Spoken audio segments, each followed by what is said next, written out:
And we're recording. Hey, everyone, and welcome to an episode of the Product Boss Podcast. I'm your host, Jacqueline Snyder, with my talented co-host, Minna Kunlo CTEP. Hey, Minna. Hey, Jacqueline. So, welcome, everyone. Welcome back. And I just want to first start off by thanking everyone for the reviews and the shares that they have left for us on the platform that they're listening. So, if you're listening on iTunes, which is where we listen, if you scroll down and you hit the review button, you can like us, review us, leave us stars, and share with people that you may think would benefit from listening to the Product Boss podcast. Yeah, we've been getting some reviews and we've been loving them. So thank you so much for taking the time to do that for us. Thank you. Thank you. So, in the spirit of thank you and gratefulness, we wanted to share 5 tips that we see product based businesses making mistakes of. Yeah, like a recap of the most common mistakes, I guess, and the most common struggles or things we hear repeatedly from every single one of our clients, I feel like. Or that we see. So there's consistencies that we'll see. And oftentimes in our mastermind, there'll be similar things that pop up, or we'll have strategy sessions with clients and be like, we just talked about this with the other person. And so just so everybody knows, you're not alone. And we all make mistakes, or as Minna says, mistakes are just data. But just the fact of like, we just want you to see these things, see them from a bird's eye perspective, and see how you can work on them to improve them in your business. Yeah, 5. Yeah, that's right. I do say mistakes are just data. And then here we are, 5 common mistakes, perhaps 5 common data points. So I would say like the biggest one, and I actually just worked on that with a client this morning, is that product-based businesses do not price correctly. So that is a huge mistake where you're not necessarily pricing your product correctly. Yeah, this is something that you need to make sure you're pricing correctly at the very beginning, because once you scale, you'll be able to make those margins, right? So don't have like a little tiny margin thinking that you're going to be able to make up for that later on when you're making gazillions of dollars. You really have to have your pricing correct at the very beginning. So let's just talk about that really fast. And in my consulting with my clients at Designer Consulting Co-op, oftentimes I'm launching their businesses. So typically with the Product Boss, we're working with businesses that exist, and sometimes people with ideas, but typically they're in the business already. At Designer Consulting Co-op, we're talking from like concept, idea, where are they going to fall in the market with their price points. And so oftentimes when you get quotes and you're a startup and you're testing the waters, you're going to get quotes for a higher dollar amount per unit because you're making less. So a lot of times, let's say in clothing, and my clients have lots of styles, they're looking to make 20 to 50 pieces, let's say, of a shirt, maybe per color. And they might be paying a premium. They might be paying a lot to get somebody to quote unquote go into production on 20 pieces, because 20 pieces is technically not a production, but for you it is. And so what we do then is we ask the contractor or manufacturer to scale that for us and say, okay, at 100 pieces, what would it cost? At 300 pieces, at 500, we want to see where the price breaks are going to be, because then what we'll do is we'll actually price that item to the customers at the price as if we were making more, as if we were a bigger company, so that we're not charging our customer, $700 for a shirt that should really be $150 because we're paying more per unit right now in the start launch phase. So it starts with knowing your ideal customer avatar, what they're going to pay, what category you fall into, and then knowing the pricing that you can and will get to eventually if you can't get to it right now, and pricing to that. And I also want to say, it's always easier to bring your price down than to go up. So people know you for a price, it's going to be really hard to charge them more. Absolutely. And I think it relies heavily on the category if you have some give room. For instance, like if it's CBD oil or if it's beauty or if it's something to do with wellness, I think you have more give room than if you are in apparel, or I guess accessories would be a one that has like a high, you know, buffer on there that you could actually charge more, a lot more. But I guess that just depends. With baby category, that is not the case. You can't charge premium brand. There's only so much give room, right? Whereas premium brand in beauty, you can charge a lot more, a lot more than your competitor. And so I was also coaching a client this morning, and she's in fashion, and we were talking about her pricing, and she's been in business for maybe like a year and a half at this point, and she prices pretty high. And we were looking at her new manufacturing prices for all in on her product, and she's making less right now, so her manufacturer is actually charging her more than she paid the last time. So I calculated, I looked at her numbers, and I was like, $25 for your costs. Okay, multiply that by 2.2. That gets you your wholesale, so $55 by 2.2. That gets you to your retail, like $121 about, I think it was. She's pricing her stuff for $175. She has an awesome margin, but guess Mhm. what? She's not selling a lot. her Yeah. her price point is too high. And so even though she has this high price point, people aren't buying. So what we're realizing is even her paying more per unit, she has room to come down. So let's tell your customers, guess what? I've negotiated a new amount with the manufacturer. I'm going to pass this on to you guys. They're going to feel thrilled and delighted that you're passing this on. And also realizing she had that room, she had this larger margin, and realizing that people are just not buying, but they are buying when it goes on sale. So maybe the price point did have to come down, and she had room to do that. Yeah, that's exactly what Jacqueline was saying about it's easier to come down than it is to go up. Had she had to tell her customers that, by the way, I didn't correctly price this, I'm going to have to add on $15. They're not even going to be happy even if it's $15. So that higher price that you're starting with gives you room to play around with promotions. If you wanted to do a 20% off or 25% off for that an initial sale or acquiring your customer, you have that little bit of give room to come down or to give a bigger discount than if you had to go up instead. And, if you're making like only a few bucks per unit, it isn't enough because remember, you have to be wholesaling too. This is another case where, if you plan to go wholesale, you need to give room for your wholesalers to charge retail as well. So if your margin is really low, you couldn't even imagine theirs would be tiny compared You will to. sink Mhm. your ship. Yeah. So I have another client, for example, who has to buy her product really high. Like she sells it for $110. She's buying it for $40. So her margin is not great if she's trying to sell wholesale.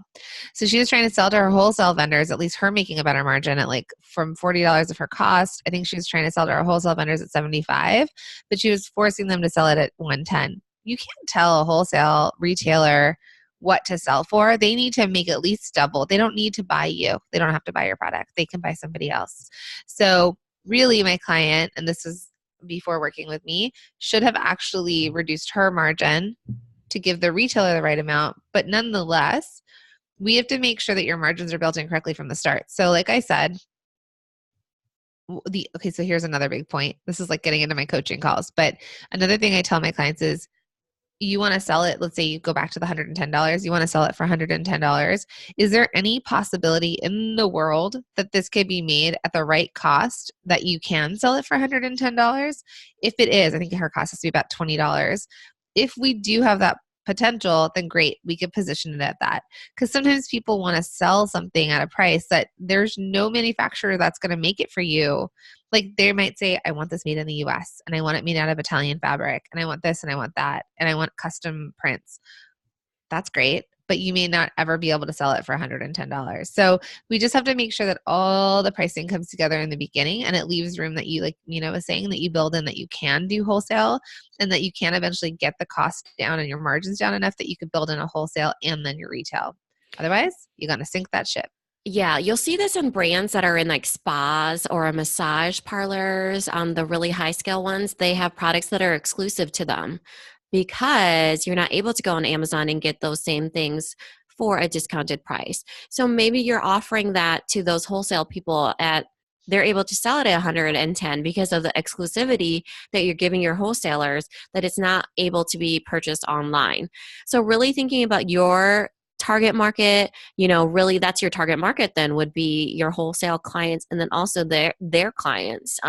So really thinking about where you want to position yourself and then knowing what pricing they're willing to buy and then also making sure there's room enough margin for yourself and wholesalers if that's your play. Yeah, and this is something we talk about in our Facebook group a lot too, because we have a Facebook community for the Product Boss, and there's a link to that community in the show notes. But people will oftentimes put their product up and say, "What do you think of this? And what do you think of the price?" And we can kind of continue this conversation there and really kind of look at your numbers and make sure that they are working and correct, especially in the beginning of your business. But it's never too late. There's ways to spin everything. Like my client had asked me, well, what if I want to do a dress for $175? Okay, great. We will add things and that dress will be more special and you can creep up, but you can't take the same exact dress and go from $150 to $175. It's hard to add, but you can always discount. So number two, a mistake that we see that product-based businesses are making is that they do not take advantage of their on and their off seasons. Yeah, this is something that every business needs to do, no matter what stage that you're in. You need to kind of strive for a balance of working in your business and working on your business. So, in your slow season, you should be working on your business. So, this is the strategy, the processes, the hiring, perhaps, and then during your busy season, you should be working in your business. That means fulfilling all the stuff, kind of the more tedious stuff of working in your business where you're just grinding it out and working away. That stuff is consuming. It consumes all of your time, all of your energy. So when it's slow, that's when you need to actually think about the growth strategies that you need to be implementing. So think about like visually for me, sometimes I work well with visuals. So think about when you're getting on an airplane, you're going to take a flight. And before you get on that plane, the plane's getting cleaned, the plane's getting refilled, they're checking the engine, they're doing the check of the plane, right? They board then it starts the like launch time where they're boarding the plane. It goes on the runway, it's on the runway for a long time and eventually it takes off. Treat your business in that same way. Before the customers are there, work on the plane, right? Like work on the business. And there are times that are downtimes. Sometimes if your product is doing well or it's a yearly product, there's still going to be times that just naturally people are not shopping. People are traveling, they're not buying certain things. So use that time and you'll start to see the longer you're in business when those times are. But work on the plane, clean it up, refuel it, check under the hood, make sure everything's good to go. Then as the customers start to come in and you've got that time to sort of like, you have that runway and that's when you're, working your business and you've got the launch. So just making sure that you have those on and off times to do all the things that need to happen. Yeah, we're seeing this a lot right now because it's Q4 and people are in like frantic mode because they haven't had a chance to sit down and think about their Q4 and Q1 strategy because they've been so busy working in their business instead of working on their strategy for the upcoming quarters, which are so important. These upcoming, quarters are like the busiest seasons coming up. So you need to know where you're going to end up. Is basically what it is. So we always think about the goals and where it's going to end up, and then working backwards, and seeing what you need to do to get there instead of getting to the busy season being like, oh my goodness, how did I get here? So we have a client that was in one of our masterminds, and she does bug repellent, like bug repellent products. And so just think about that. The summer is a big time for her, right? Because that's when people are outdoors, that's when the bugs are out. It might actually calm down that it might not be a huge product that sells. Like that's not the thing you're going for maybe on Black Friday, unless you live in a place that you still need this. You're going on a tropical vacation. So reverse for her, it's like Australia, their summers are at Christmas, right? So reverse for her is that her busy season would be leading up to the summers and then probably parts of the fall, and then it would maybe die down. Maybe Christmas is not her biggest time of year. And Christmas is when she's working on her business and not in it.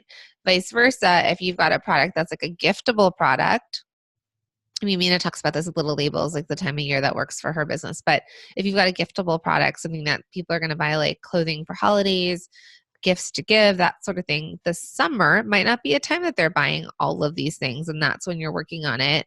You should be working on your holiday sales kind of starting around the summer and then into the fall, and then the holidays come up.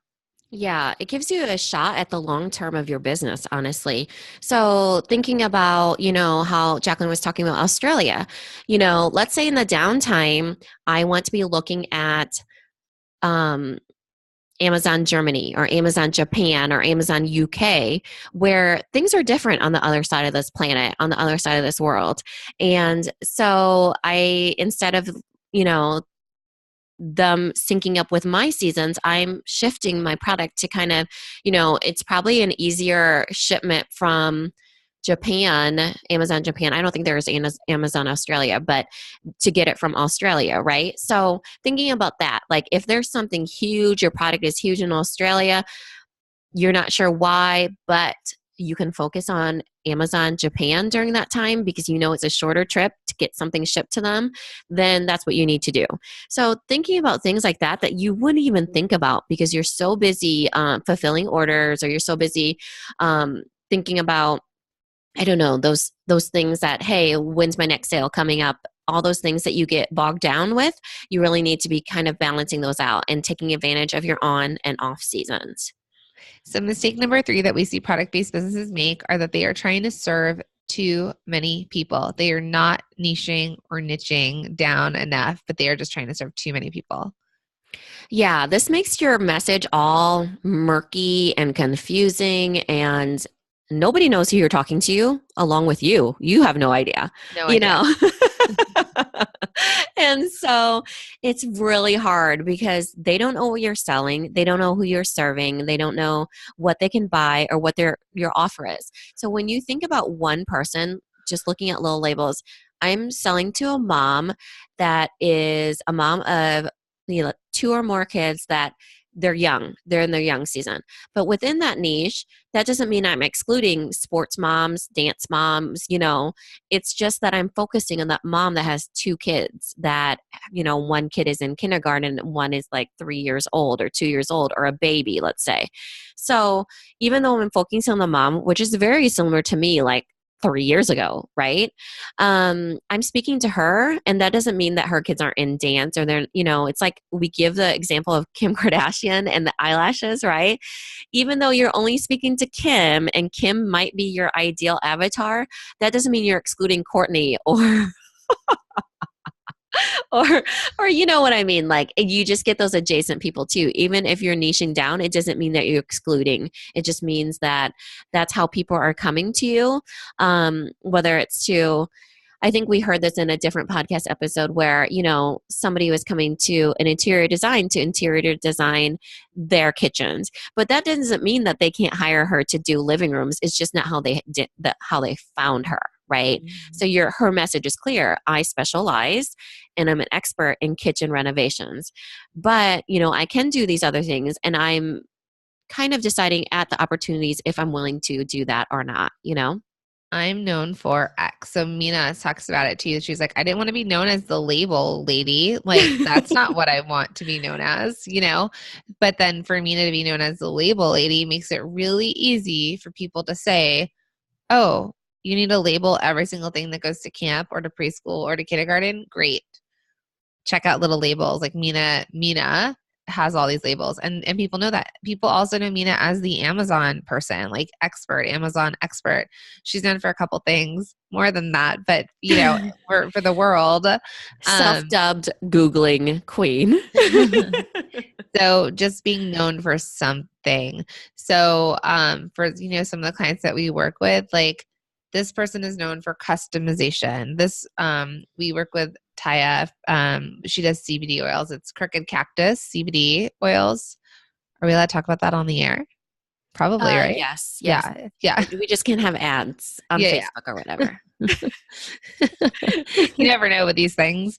But like Crooked Cactus CBD oils, right? Like Taya is known for her knowledge of CBD and the use of CBD. And so for example, all like Minna and I, we're in different cities. If someone had something come up and we know that that's where you can get it, we could easily say like, call Taya. She can help you. You have eczema? Call Taya. You have a seizure disorder? Call her. Like you are stressed out and have anxiety, or your husband's bugging you? Call Taya. Well, I don't think she's allowed to say those things. Like she can't make claims like that. No, but we could tell people. Yeah, we can tell people. I think that she should more so promote that she's a clean CBD. She created that for her son who is having seizures, and she was unsure of all the I don't know, Stuff. mess of products that was out there, like pesticides, all the stuff that we're feeding our kids unintentionally. She created a clean CBD oil. And that is why I'm going to her. Saying that it's clean isn't the same as saying it's, for psoriasis or anxiety or whatever. So, Right. But mhm. we've sort of like as customers or people who know about her brand have perceived that, and then we know who to point other people to. Mhm. So maybe she's not advertising as it, but we do know that she knows her Yeah. thing. She talks about it. She's visible about being an expert at that. And so it's really easy to pinpoint why you would point her product out or her as a person out. So I would say that that whole like niching down into to one avatar or speaking to one person, because it makes it very easy for the customer to know why they're going to you. Yeah. Hers might be, moms that are into clean wellness, right? And who knows if they're into CBD per se. I mean, I'm not sure if you can really target somebody based on if they're into CBD or if they, need some solutions, but it's just she's able to write in a clear way where somebody can resonate with what she's talking about, right? They have a special needs child just like she does. So I think that that's really important. It helps keep your message clear and not diluted. Absolutely. So then I would say the fourth thing that we see people that are product based businesses trying to do is that they don't focus on what is actually doing well. Yeah, so I love to use the analogy of like a gardener, though I hate to garden. So this is what's the funny, ironic part about it, right? But in gardening, I'm pretty sure, anyways, tell me if I'm wrong, that you have to prune in order for something to grow. Yeah, I think so. So, yeah. So you're pruning. So that means you're trimming the ones that are growing strong so that they can grow stronger.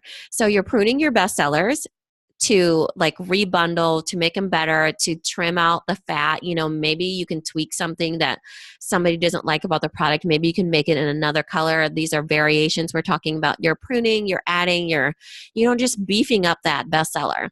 And then you're also pulling the weeds. So, in order for your business to grow, you need to also pull out the weeds that are sucking up your energy.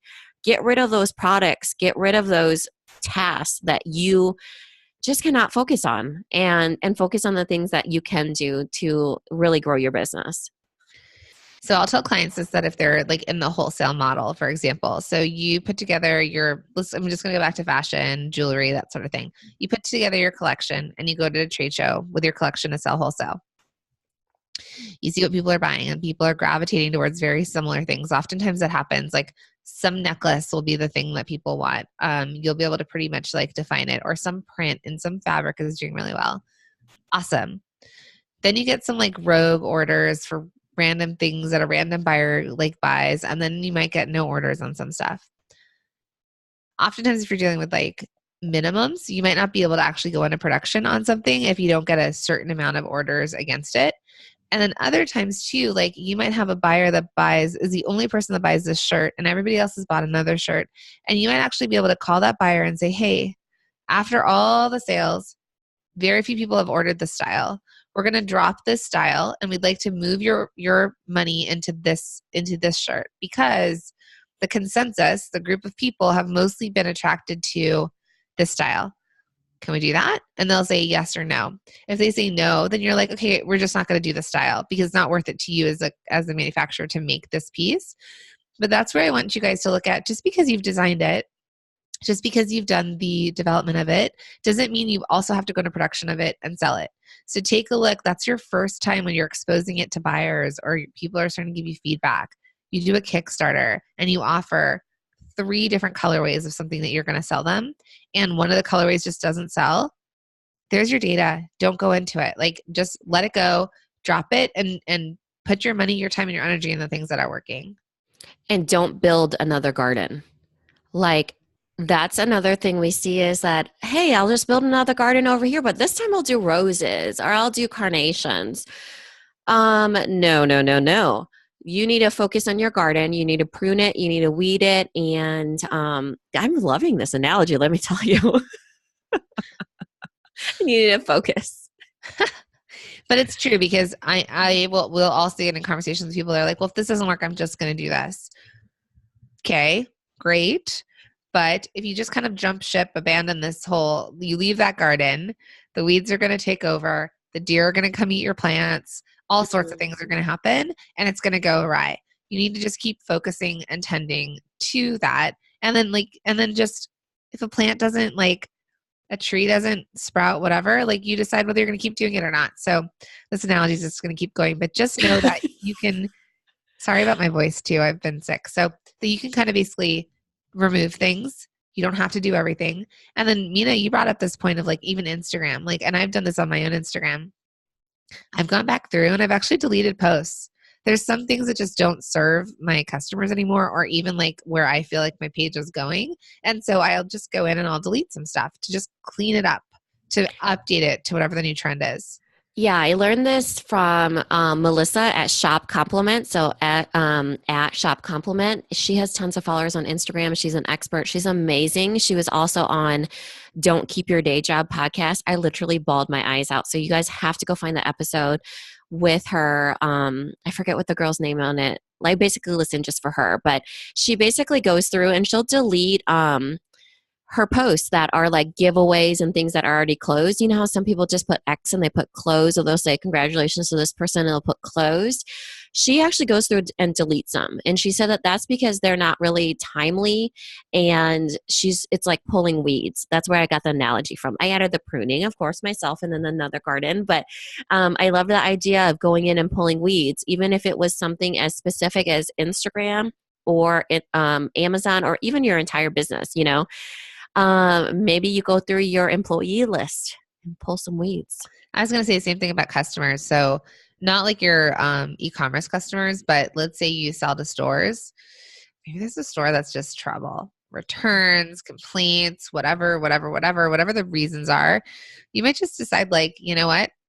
I'm just not going to reapproach them for the next season. Like, even if they contact me, all the money in the world is not worth the hassle that it takes to deal with that store. Or it could be that like, they always discount you. They put you on sale. They don't hold the brand up to par. Like, be choosy. You don't have to sell to everybody. So that's another place where you can pull the weeds. Yeah, 80-20 rule, right? 80% of your money comes from 20% of your products, and 80% of your complaints come from 20% of your customers. I mean, Bless your hearts. chop. Um, so last but not least, what is our last one? The common mistake. So what we see that product businesses and product bosses do is that they try to do all the things. So you try to do everything, usually all the things at once, and you do it alone. So Yeah. that is a big mistake, going at this alone and trying to do all of it. So discouraging. I mean, this is the reason why people quit. Every single day they quit because one, nobody can do it all at once. And two, nobody is great at everything. Even if you're the CEO of a business, you do not know everything. And it's, you know, I see it as my opportunities to learn or my opportunities to hire out, and I just dabble in it. But you know what? I also try to focus on not doing all the things at once too. So I think it gets so discouraging when you realize you're not good at everything. What do you mean I can't stay up all night and do my email blasts and Instagram account? So that's the thing, right? So what I'm realizing and what we're seeing customers or clients or listeners or whatever, everybody is trying to do everything, and you feel like you have to be everywhere. So one, you came up with the concept of this business. You're trying to sell it. You're trying to build the platforms that you're selling it on or get onto platforms. So sometimes you're your own sales rep, your own programmer. You're the customer service rep. So we're just talking about that. You're dealing with like designing, developing product. You might be the person who's selling it at trade shows. Then you're thinking, oh my God, I have to get this on all of the social media channels. And then you're like, okay, I'm going to go and do a live. I'm going to post it on Instagram. I'm going to design all of my posts on Canva. I mean, you know what I'm talking about, everybody. Like, this is a lot. And you do quality control, and you do shipping, and you have significant others or friends or family or other people that want to see you and take your time. So it gets really overwhelming. And I know you might also be thinking, well, I don't have the budget for help, right? Because a lot of us feel like we don't have the budget for help. But there are other ways to get help or to minimize the amount of things that you're doing, to not do this alone or not to try and do all the things at once. Yeah, I think that a lot of times people think that the go-to is to hire somebody. And then they're like, oh, how do I get this money? Because I don't have the time to do it myself. Um, I think it just really depends on who you're hiring. Like sometimes if you, it's just like how people are like, all I have to do is get it on Amazon and then that'll be it. That's it. Very untrue. To try to do all the things at once, you kind of have to give those things time, or you have to give them money, right? But I think it's just you can't put all your eggs in one basket, and you can't put your eggs in all baskets. You just have to test out the baskets and see what you want to hire out for. And then, sometimes it's not hiring somebody just to do it for you. Sometimes it's just hiring somebody to give you clarity, or it's hiring somebody to shortcut it, or hiring somebody to I don't know, different, like I don't think it has to be somebody that completely like you just hand it over, because I do think that if you're in the beginning you need to have your finger on the pulse for sure. So there was the craze of courses, like e-courses, Hmm. like self-guided courses. Mina and we talk about it often, like, like YouTube school dropouts. Uh-huh. I Um, have my landfill of courses. yes, that's a good way of putting it. And I think a reason why we're really attracted to podcasts are that you get these like snippets of information, right? So like these new fresh ideas that come in your head that are like somewhat implementation, things to think about and do, or eye-opening to other subjects. But we have both paid money, paid like whatever you call it, cash to hire experts or to work with other people for certain things. So Mina has hired people to do Pinterest or Instagram or a photographer to update her photos because it went from one thing to another. It's not all the time. It's one at a time, and it's for whatever needs to kind of be worked on until the next thing. I've hired experts to coach me. To consult me. And again, also not all the time, but it's for something specific. So my most recent hire of an expert was for sales. Like, I think I'm good at sales, but then there's always something to learn for my other business. And so I learned something Sales new. coach though, she was not, I it sounded like you're hiring somebody to sell DCC, but A sales coach right. because I sell a service, like to have a conversation and how to kind of close on sales in a different way than I've been used to. New information. Do I work with this person forever? No, but I got this new information. I gathered it for the time that I needed it, and then I'll move on to whatever the next thing is. But I'm also the kind of person that used to hire people for everything, and I used to have interns for everything. So it's not saying that you have to always hire. If you can invest in a expert for some topic of something that you're looking to do.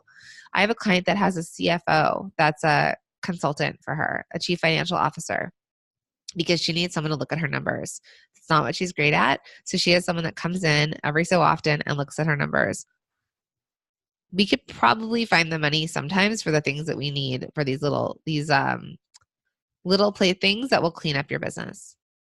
Yeah, for sure. So even looking at sales, right? Jacqueline hired somebody to help her with having like a better closing on her clients that she's picking up for designer consulting co-op.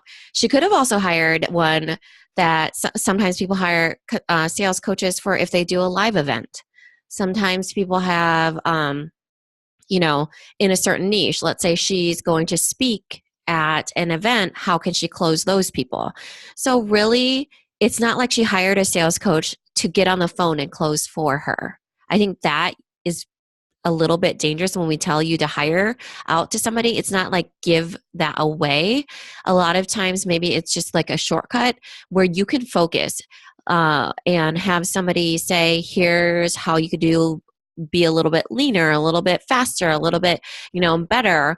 But it's not so much that I'll just take that off your plate, because you do need to be tapped into it. And then it just allows you a little bit of give room, so you're not trying to do all the things at once. You're focusing still on building your business, but how can you hire someone to get you a little bit closer? Yeah, so it's that outside perspective. And so let's just say from me getting that from my business, what I ended up being able to do for my clients that have product-based businesses that are selling is what the biggest takeaway I learned was to follow through. You don't just leave somebody, but you follow through. And I used to be like, I don't want to follow through. I'm already getting on the phone. But this whole follow through concept is the same thing with if you call a store and you're trying to get an order with a store. And a store is like, great, thank you. Just saying like, hey, when can I follow up with you on this, and setting a date. And just that helps it. So talking about trying to do all the things, let's just take a step back. Let's just talk about social media. People usually get overwhelmed with like the whole concept of like being a social media manager for yourself. You might not be able to do it on a daily basis. Might not be able to do stories on a daily basis. So that's when Minna often talks about batching things. So put on your social media manager hat. Maybe you do a little bit of learning, you figure out what you need to know, and then you put on your social media hat once, twice a month, and that day is when you're batching the content that you're going to do. And when we had Tyler J. McCall on to talk about the using Instagram, he even said, the time that you spend going through your feed, just looking at stuff, like searching, use that time instead to be doing something for your business, to be active for your business. So there really is that time in the day, but where are you spending it? On which end are you spending it on? So just kind of taking a step back, looking where you're at, putting on that hat, and that's when you're going to do social media management. And you do that on a Monday, let's say the 1st and the 15th, and then you're done for the month. And then you move on to the next thing you have to do. That's the magic of an expert, you guys. Even Tyler J. McCall saying, hey, you know what you should do? Take 20 minutes of every single day, let's say right before you pick up your kids, or whether you're waiting in the bus line, to engage with people. Because you know what? We don't think about that strategy. A lot of times we're still thinking about, you know what? I'm already on Facebook and Instagram for my personal use. And so in those times of personal use, you're scrolling, chatting, here and there, not really doing anything for your business. You're just getting sucked in. But if you're doing stuff for your business, it's a whole, think of it as a whole different person, a whole different persona that you have to be thinking about your end game, what you're doing while you're on there. It's a strategy and it is a purpose. Otherwise, you're just aimlessly wandering on social media like the average consumer is. You just it's so much easier when you hire the expert. If I were to hire Tyler and he were to tell me, hey, take those 20 minutes, start doing these stories about this. When the way that that you're having too many stories is when they turn into dots instead of dashes on the top. Just really giving you some structure where you're just like, hey, that is super simple and I can follow that, especially for my business. Yep, and that's exactly what we're saying. So you don't necessarily have to pay the dollars to get the expert advice. You just have to know where you're looking and take something like that and implement it, and take those tidbits away and say, okay, I'm going to convert the time that I sit here waiting for. I have to sit in my daughter's room every night to help her go to sleep. It's either me or my husband. With your hand on her, right? With your hand on her. And she knows. She goes, sometimes when she's trying to manipulate me to stay in her room, Mommy, go get your computer. Oh my gosh, she's a genius. Exactly. Because sometimes I'll sit on the floor if I have to get some work done, and I'll sit on the floor with the screen facing away from her, and I'll do some stuff. Or sometimes James and I are on our phones scrolling. Kind of sucks. I should probably pay attention to her more, but we have to do something in the 45 minutes we're helping her go to sleep. So that could be the time that we're spending engaging or interacting or doing whatever it is that we needed to do. I mean, kids are such a mirror, right? She basically was like, I know what will win my mom over is having her laptop because she loves to work. My daughter the other day, I was Groucho in the morning and she was like, she needs some coffee. Making that excuse for me. I was like, oh my gosh, how and why? She needs her coffee because she's heard you say it. That's amazing. These kids. Yeah, coffee, where I'm like, I need a cup of coffee, which sounds different when I'm saying it, instead of her being like, oh, she needs a cup of coffee. So funny. Yeah, I know, really, these mirrors that you're maybe don't always want to see into. But and again, Minna and I are in this boat with you. So we don't want you guys to think that you're alone or you're making mistakes, because also the try to do all the things all at once alone. We could be setting up email sequences. We could be setting up more things that we're doing on our social media platforms. We could be reaching out to more people to buy from us. There's so many things. But Minna's very good at breaking it down into steps. And what she'll say is you can't do it all at once. So pick something, master it, and then move on to the next thing, right? Here's the thing too. I get into slumps all the time. I'm in one of them right now where I'm just like, oh, I don't feel like working. And then I push off everything except for the things that will be like emergency stuff. Like I actually have to take off the milestone stickers from Walmart because somebody ordered them and I don't have them in stock because of the misspelling. So therein lies, all like we're just human. We're just trying to figure it out, right? And so I might be wonderful at breaking it down, but that doesn't mean that I am wonderful at executing 100% of the time, all the time. I have my bad days too, of course, we all do. And if I'm in a slump, I let myself feel that way, you know? And so sometimes I try to wake or take a walk or, obviously I needed my coffee this morning, but like like it's just one of those things where yeah, don't put that pressure on yourself that you have to be doing all things all at once, all by yourself, because that it just simply is not true. So just to kind of go over again, just to go back over the top 5 things that we see people making mistakes on are that they're pricing incorrectly. So not people, but product-based businesses. They're pricing incorrectly. They don't take advantage of their on and off season. They are trying to serve too many people. They're not focusing on what does well. And they're trying to do all the things all at once and all alone. So we just want you to know that it's common. Find the thing here that you feel like you could fix or look at and just correct, pivot. That's why we have our own businesses. We can do things quickly in our businesses. We can kind of take a step back and be like, oh, yep, that's me. Let's change something up here.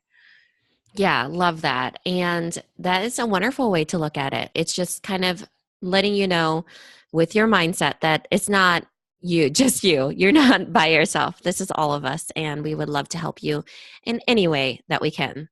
Speaking of helping you. So what I wanted to say quickly was that Uh-huh. treat this end of the year. So we're doing holiday sales, but treat this end of the year the fact that like we're going into a new year. So this could also just be a resolution for you or something you're going to work on in that, or that you're going to start thinking about 2019 and what you're going to do in 2019. Hey, what was your word? What was your word from Biz Chicks Live last year? Do you remember?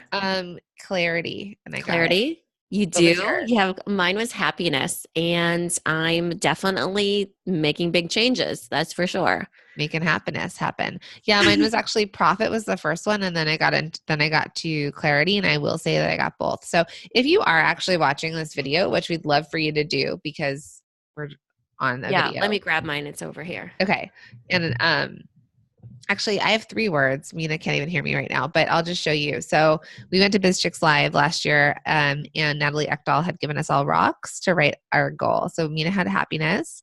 I have clarity.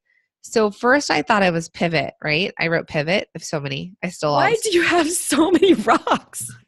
I was super confused. That's why clarity was what won. Oh my gosh, I love it. But it was pivot because I pivoted my business quickly. I realized what wasn't working for me. Same thing. Hired people, things weren't working. I pivoted, I changed, I downsized in terms of like physical space, so many things that are amazing. And so by pivoting, I made a profit and I gained clarity. And so those are my 3 words. And So you have profit, pivot, and clarity? Is it written on the back? Is that why? yeah, but really I've been living off of clarity because originally, like I was saying to them, profit was 1 and I changed it to pivot. And then someone was like, I think you just need clarity, obviously, because I couldn't figure out which one I wanted. And there was no other side for you to write on. So I got this one. So my friends, so yeah, so like think about a word and we're going to talk about this more throughout the season as things are changing and as like the sales are starting to die down. Minna and I are going to be together. We're doing an in-person mastermind in Southern California in November. And when we're together at that time, we are actually also going to be working on our business ideas for the next year, sort of like our hopes and dreams that we're doing this early November. Usually people are sort of wrapping their year up like September, October, November to already start planning for the next year.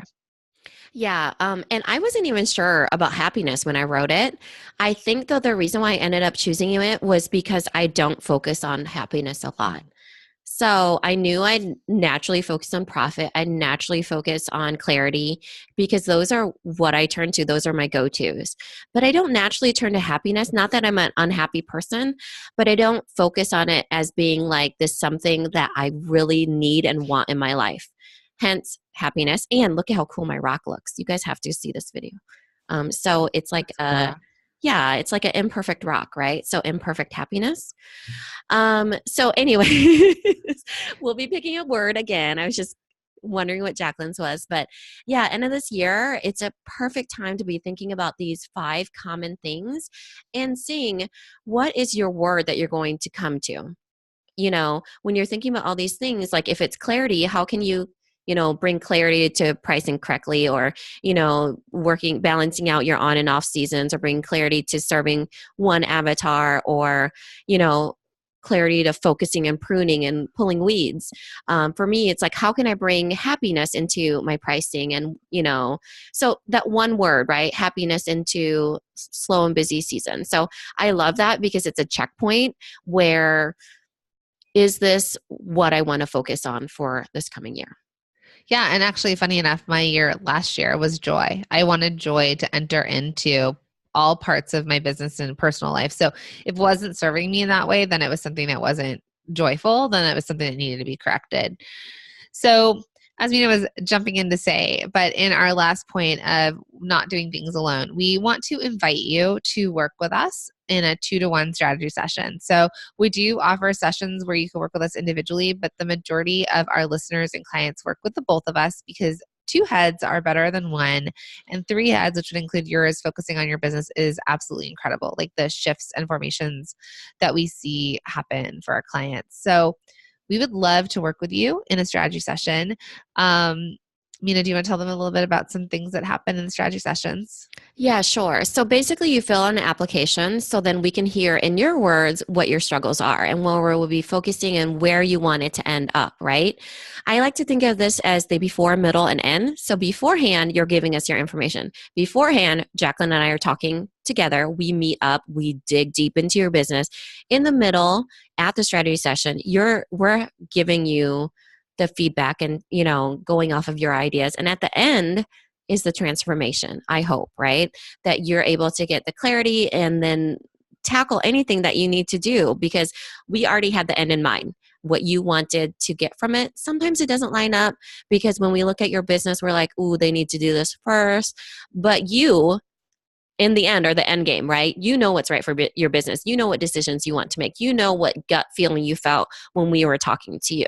So I think that is really huge, in that Jack and I meet beforehand without you altering what we think of your business, and because ultimately you're paying for the outside opinion. Then we get to chat it out with you and give you ideas and really feed off your energy, and you're able to feed off our energy.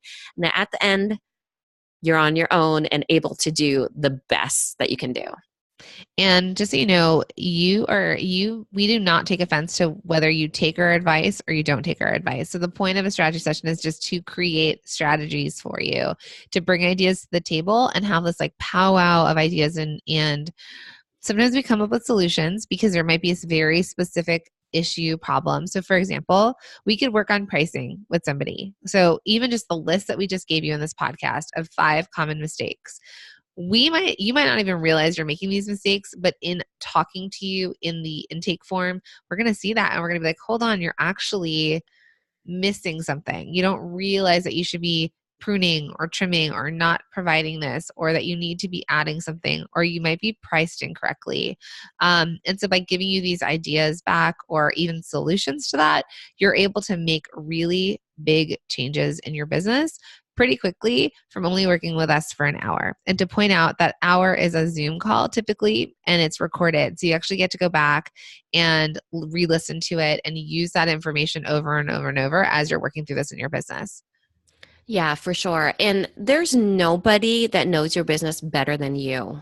So, yeah, we take no offense. I mean, we love what we do. We love working on your business and we love offering those ideas to you. But you are you that makes the best decisions, right? So, I think even if a lot of times, I think the pricing thing, it's a relief to them. They're like, oh, that's how that works. And oh, that's what the market will bear, So, I think it's a relief when you get to see what other experts can say about your business, and then you get to choose what you want to do. Mm-hmm. So if you're interested in working with us in a 2-to-1 strategy session, we would love to work with you. This really this really excites us, and we get to work with our listeners and dig into their businesses and just kind of use our expertise and our talents and help you and see the huge changes that you make. So if you want to work with us, we have it in the show notes, but you would go to the product boss / about. About. It's also in the show links. And then you would click there, and then there's an option to work with us, and you would click the button and then apply, and we would just get you scheduled and working with you. And so we just want to let you know this is being recorded at October of 2018. So we have very limited spots left for this year. So if you're into talking to us and you want to talk to us about this holiday season, please jump in and book your call right away. And if it's something that you want to really tackle this year before 2019 comes, again, there are super limited spots and we'd love to work with you, but you're going to have to get your spot now. So thanks everyone for listening. Thanks, everyone.